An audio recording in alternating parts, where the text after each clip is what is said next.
Climate change is a direct threat to national security, the defense bill says, and Trump is expected to sign the 2,400-page National Defense Authorization Act that Congress sent to President Trump last week is packed with new military policies and weapons purchases.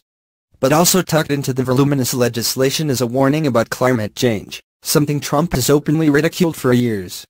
Changing climate is a direct threat to U.S. national security, endangering 128 military bases with sea rise and global destabilization that could fuel terror groups, according to the NDAA, which is a bipartisan compromise struck by the House and Senate.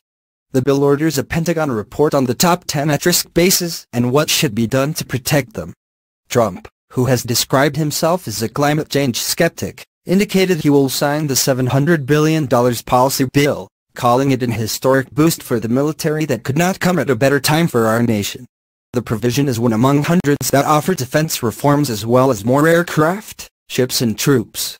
The language on climate change, almost certain to become law, is a sign that under the new Republican administration, Congress is moving toward more acceptance of the phenomenon being a serious security issue, and that the military will continue efforts to assess and plan for the risks. Lawmakers have shifted from being a headwind on climate change as a national security issue to being a tailwind, said John Conger, a senior policy advisor with the Center for Climate and Security.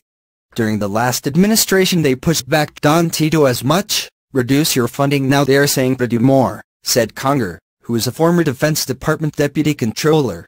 I think there's a growing acceptance of the relevance of some of these issues, and I think the fact that they put language in the bill reflects that. It is not the first time Congress has ordered up a report on the topic. The Senate Appropriations Committee required an assessment on climate change from the Pentagon in 2015 that found it as a security risk and said combatant commanders were already figuring forecasts into their planning. But Congress said the new NDAA report is a shift, because it requires the military to say how it will shore up the at-risk bases and what the cost may be. Representative Jim Langevin, D-R.I., a member of the House Armed Services Committee, proposed the legislation this year and added it to an early version of the NDAA. Congress has ignored this issue for far too long, and I hope this provision represents a turning point on climate change denial in Washington, D.C., Langevin said when the bill was passed.